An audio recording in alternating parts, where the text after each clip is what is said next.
नमस्कार मित्रों। मुझे पूरा विश्वास है कि मेरे सभी मित्र प्रसन्नता से भरपूर हैं और सभी साथी मेरे वीडियोस को देख करके अपनी शानदार प्रतिक्रियाएं प्रेषित कर रहे हैं। मैं अपने इन वीडियोस में अवचेतन मस्तिष्क की चमत्कारिक कार्यशक्ति के विषय में बात कर रहा हूं। इस चमत्कारिक कार्यशक्ति की प्रभावशीलता के विषय में निरंतर विश्लेषण कर रहा हूं और विभिन्न महान व्यक्तियों के अनुभवों के साथ साथ अपने अनुभवों को भी साझा कर रहा हूं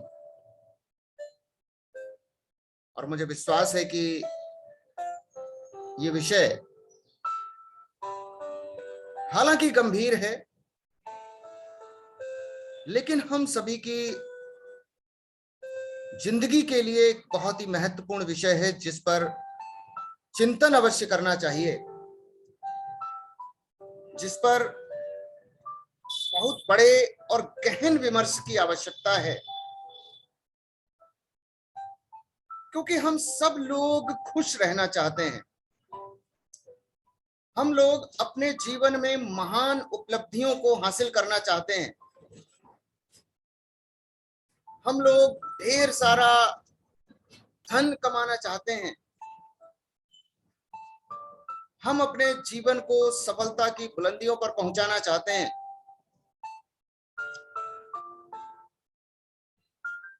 इसके लिए ये बहुत ही ज्यादा आवश्यक है कि हम हमारे अंदर छिपी हुई इस अथाह शक्ति को पहचानें और उसको उपयोग में लेकर के आएं। एक बार शक्ति को पहचान लिया, उसका अनुभव कर लिया,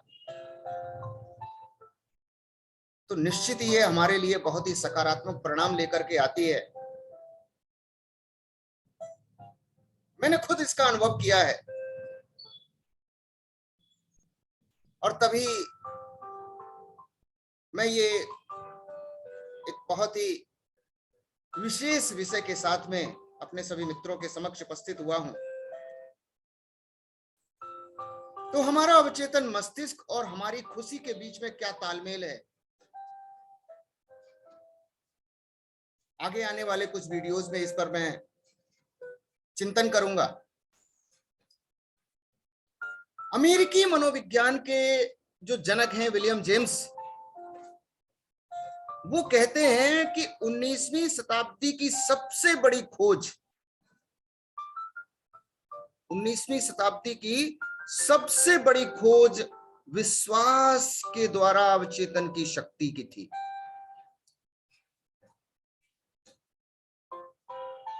बहुत बड़े चिंतन हुए, बहुत बड़े विमर्श हुए, इस पर बहुत बड़ी खोजें हुई। तमाम मनोविश्लेषक इस विषय को लेकर के अपने अपने विचार व्यक्त करते रहे और जब खोजों में पाया गया, रिसर्च में पाया गया कि वैज्ञानिक किस प्रकार से चिंतन करते हैं,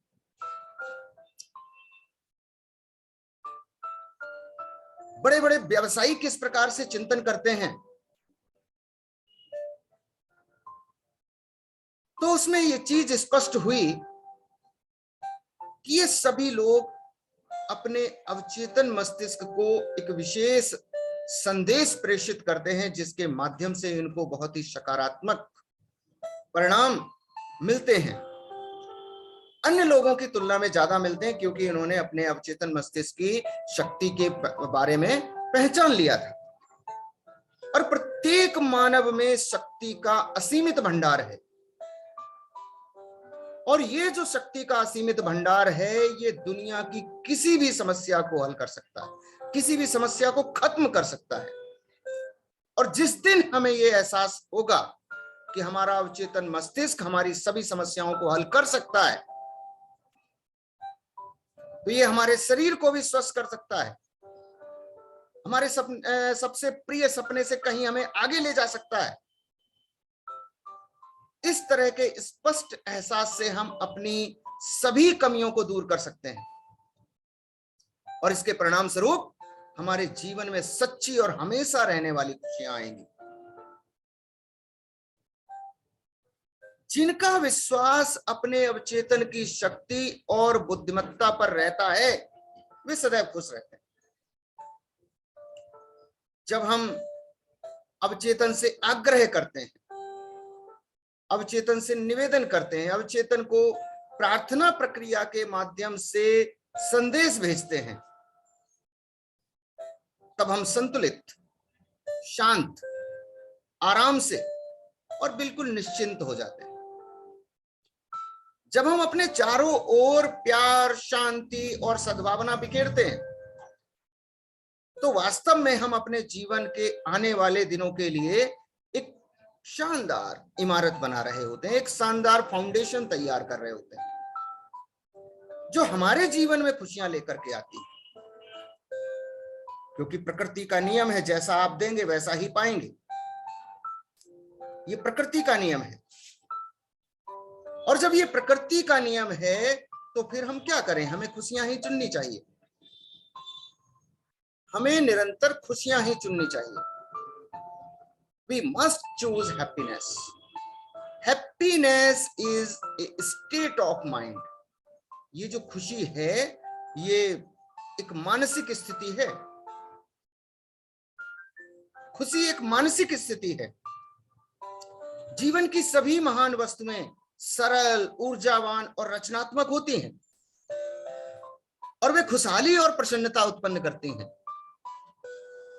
मित्रों, जो कोई भी चीजें सत्य हैं, जो कुछ भी चीजें ईमानदार हैं, जो कुछ भी चीजें न्याय संगत हैं, जो कुछ भी इस प्रकृति में शुद्ध है, जो कुछ भी सुंदर है, जिस किसी के बारे में हमें अच्छे विचार हैं, अच्छी खबर है, यदि कोई अच्छा गुण है और यदि हमारी प्रशंसा होती है, तो हम इन चीजों के बारे में चिंतन अवश्य करें। इन चीजों के बारे में हमें चिंतन अवश्य करना चाहिए, क्योंकि कुछ लोग होते हैं जो छोटी छोटी चीजों में खुशी ढूंढ लेते हैं। जैसे ये चित्र में बच्चों को ही देख लीजिए, गरीब वातावरण में है, गरीब वातावरण से संबंध रखते हैं, लेकिन कहीं किसी को देखा होगा सेल्फी लेते हुए, तो उनको क्या पता कि जो अन्य व्यक्ति ले रहे हैं उनके हाथ में एक स्मार्टफोन कैमरे से युक्त है। लेकिन बच्चों की खुशी तो देखिए, उन्होंने एक अपनी चप्पल से ही जो है सेल्फी लेने की खुशी हासिल कर ली। माँ अपने बच्चे को लिपटा करके, बैलून्स दे करके खुशी जो है महसूस कर रही है, बच्चा माँ से लिपट करके खुशी महसूस कर रहा है। और कुछ व्यक्ति होते हैं जो जिनको खुशी के पल आते हैं जिनकी जिंदगी में, लेकिन वो उसका आनंद नहीं ले पाते। जैसे कि किसी भी प्रतियोगिता में प्रथम आना अपने आप में अपार खुशी का जो है समय होता है, लेकिन तृतीय आना उतना खुशी का नहीं होता है। लेकिन ये हमारा अपना अपना नजरिया है कि हमें ये जो खुशी का अनुभव मिला है, हम उसको कितनी आनंद के साथ में मना पाते हैं। तो खुशियां चुनना शुरू कीजिए, खुशियां चुनना शुरू कीजिए। इसे ऐसे करें, जब सुबह आंख खुले तो खुद से कहें, खुद से कहें क्या कहना है, खुद से इस प्रकार से खुशियां चुननी है कि दिव्य क्रम मेरे आज का ही नहीं, हर दिन का भी जिम्मा ले। ये वाक्य दोहराने हैं। जो मैं बोल रहा हूं उसको आप सभी को तुरंत इसी समय मेरे साथ साथ दोहराना है कि दिव्य क्रम मेरे आज का ही नहीं, हर दिन का भी जिम्मा ले। आज दिन के मेरे सभी कार्य अच्छे हों, मेरे लिए ये अद्भुत दिन है। आज की तरह कोई दूसरा दिन नहीं होगा। दिव्य शक्ति मेरा मार्गदर्शन कर रही है। जो कुछ भी मैं करूंगा वह फलेगा फूलेगा। मेरे चारों ओर दिव्य प्रेम है। ये मुझे अपनी बाहों में लपेट लेता है और मैं शांति से आगे बढ़ता हूं। जब कभी भी मेरा ध्यान उन चीजों की तरफ जो अच्छी और रचनात्मक हैं जाता है, या जो चीजें अच्छी और रचनात्मक हैं उनसे विमुख होता है, तो मैं सुंदर और अच्छी रिपोर्ट वाले को फौरन अपनी ओर वापस ले आता हूं। यानी अपने अवचेतन मस्तिष्क को तुरंत ही अच्छी और शानदार रिपोर्ट्स देता हूं, सुंदर रिपोर्ट्स देता हूं। मैं आध्यात्मिक हूं और मानसिक जो है चुंबक मेरी ओर उन चीजों को आकर्षित करती है जो मुझे आशीर्वाद देते हैं और मेरी उन्नति में सहायक है। आज के दिन मैं जो कुछ भी करूंगा उसमें उत्तम तरीके से सफल रहूंगा। इस प्रकार से खुशियां चुनने के लिए प्रार्थना कीजिए। और ये प्रार्थना सुबह सुबह बिल्कुल बिस्तर छोड़ते समय तुरंत ही इसको कर लीजिए। बिल्कुल ही दिन बड़ा खुशनुमा रहता है, क्योंकि हमने सबसे पहले खुशी का संदेश, दिन भर खुश रहने का संदेश अपने अवचेतन मस्तिष्क को दे दिया। अब हमारा अवचेतन मस्तिष्क वो सारे क्रियाकलाप करना शुरू कर देगा जो हमें दिन भर खुश रखने के लिए जरूरी है। इस पर हमारा अवचेतन मस्तिष्क काम करना शुरू कर देता है और हमको फिर पूरे दिन वैसे ही ऊर्जावान और निरंतर खुशी मिलती रहती है, लगातार खुशी मिलती रहती है। कैसे एक व्यक्ति ने खुश रहने का अपना एक स्वभाव ही बना लिया। एक व्यक्ति था, आयरलैंड के पश्चिमी तट के कोने मारा स्थान पर रहने वाला एक फैनर, हमेशा गाता रहता था, हमेशा सीटी बजाता रहता और हमेशा ही वो अच्छे मूड में रहता। जब उससे उसकी प्रसन्नता का राज पूछा गया तो उसने बताया कि खुश रहना मेरा स्वभाव है। हर सुबह जब मैं जागता हूं और हर रात को जब मैं सोता हूं, तब मैं अपने परिवार को, फसल को, पशुओं को आशीर्वाद देता हूं और इतनी अच्छी फसल के लिए मैं प्रकृति को भी धन्यवाद देता हूं। इस किसान ने 40 साल पहले से ऐसा करने का अपना स्वभाव बना लिया था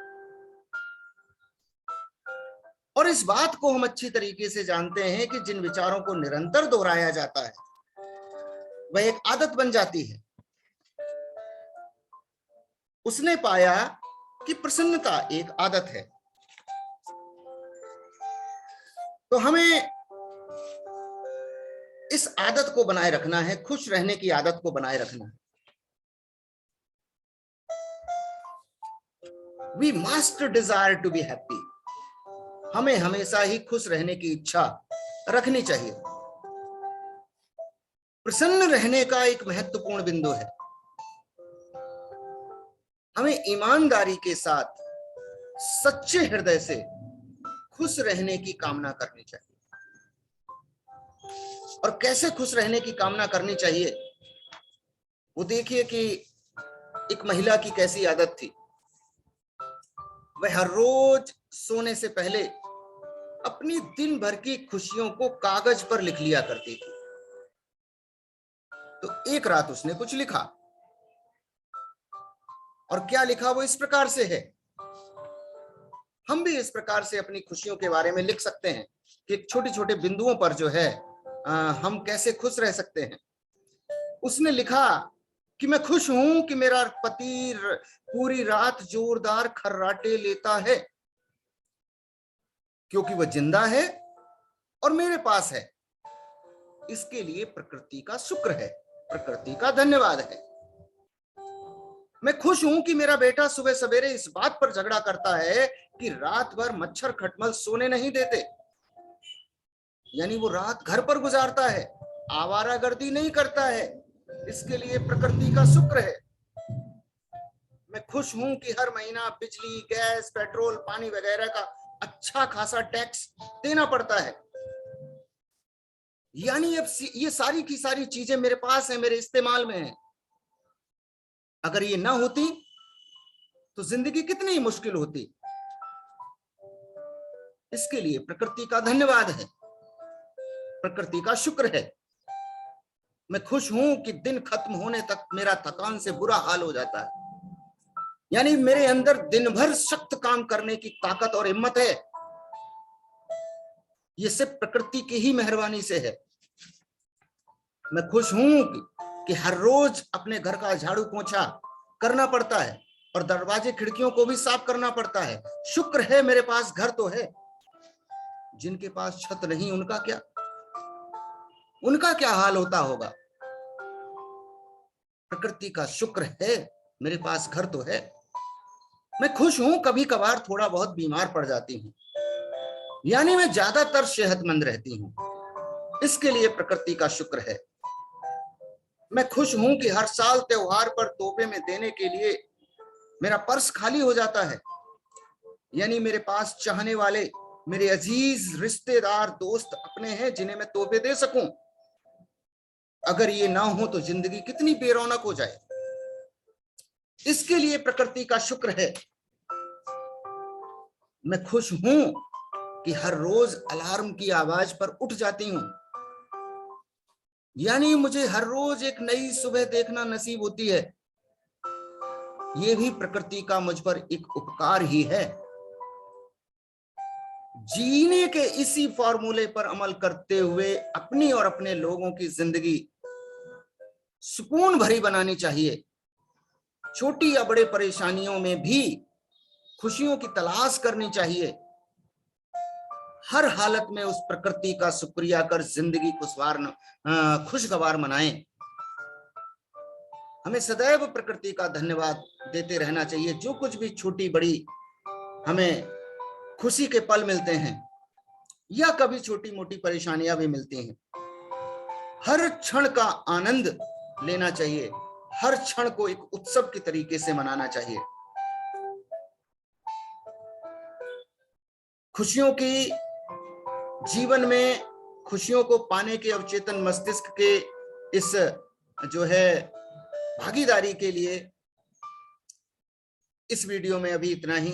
अगले वीडियो में फिर से खुश रहने में हमारा अवचेतन मस्तिष्क हमारी किस प्रकार से मदद करता है, इसके लिए अगले वीडियो में फिर से आपके समक्ष उपस्थित होता हूं। इस वीडियो में इतना ही। जय भारत। सभी मित्रों का बहुत बहुत धन्यवाद।